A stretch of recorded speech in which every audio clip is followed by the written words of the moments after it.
It's the secret.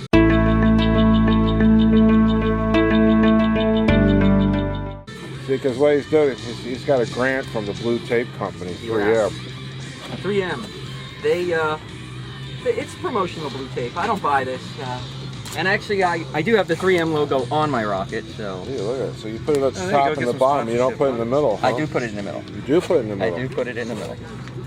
And is there a specific type of blue tape you use? Yeah, the one that has the 14-day removal policy. Because I'm going to get in there and I'm going to actually remove this tape for reuse. For reuse? Yeah, you know. So basically... Oh, so you don't put tape in the gaps then either? No, I don't. I just want to keep it as tight to the liner as I can. And they're just a little loose if you don't put some tape around them. And then this guy goes... Oh, so you don't actually tape them together? No, I'm not taping them together. If I tape them together, I'm not sure what happens. I don't want it to.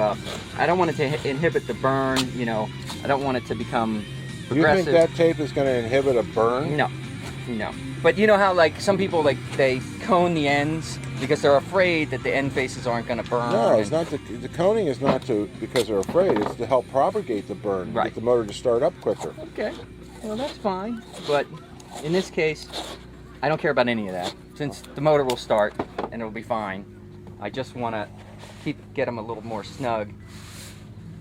Is that snug enough? Yeah, that's fine. Well, what's with the super loop then? If you don't. That's just for the outside. Oh, the outside. Around twice? About 1.5, something like that. There's no. This is not. Well, now that one you didn't tape in the middle. Why is that? Because that looked fine to me. Okay. So this is a. It's a little personal. There's a little. It's an art. It's an art. Don't question it. Don't question it. It's just, you know, you gotta have a feeling, you know, and it's just that looks about right, you know, kind of feeling. And I used to have a set of casting tubes that were really, really thin.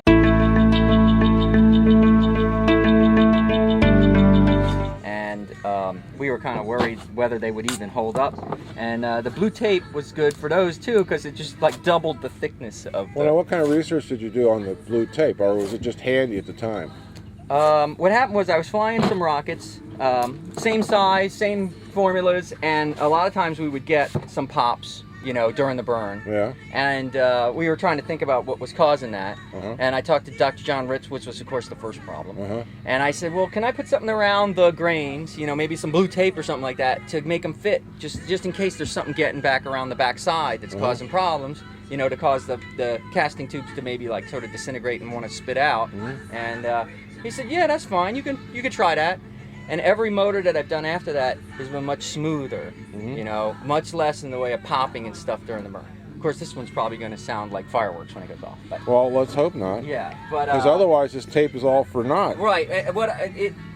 You know, I burned let's say 2 or 3 of these larger motors in the 6,000 motors. So rather than the Rue Goldberg, this is the Dan Goldberg way of putting motors together. It's the Ritz Goldberg plan, so I can share the blame. So Ritz actually had more to do with it than you did? Yeah, I wouldn't have done it unless I asked someone whether or not it was like completely, you know, insane. Like you know, maybe if he had said something like, "For the love of God, never put blue tape in your motor," then probably wouldn't have done it. But he's like, yeah, it won't hurt anything. Go ahead, try it. And so we put it in, and it seems fine. It does seem that most of the motors, they burn smooth. I mean, you never know what's inside the grains. Maybe there's a soft spot in there. You never know. But the quality between you and Ritz has got to be high. So that doesn't happen. And you weigh them. We weigh them just... So you know that they're dead on when you weigh them. We weigh them to check the density. And we also weigh them because then I can put the data in the ARTS, and then it'll tell me what it is. Oh, so this is like an M2500. So we kind of know that because we've burned a couple of them. And then now you just do the regular thing. You just grease it up, slide it in there, and stick it in a rocket. That's all there is to it.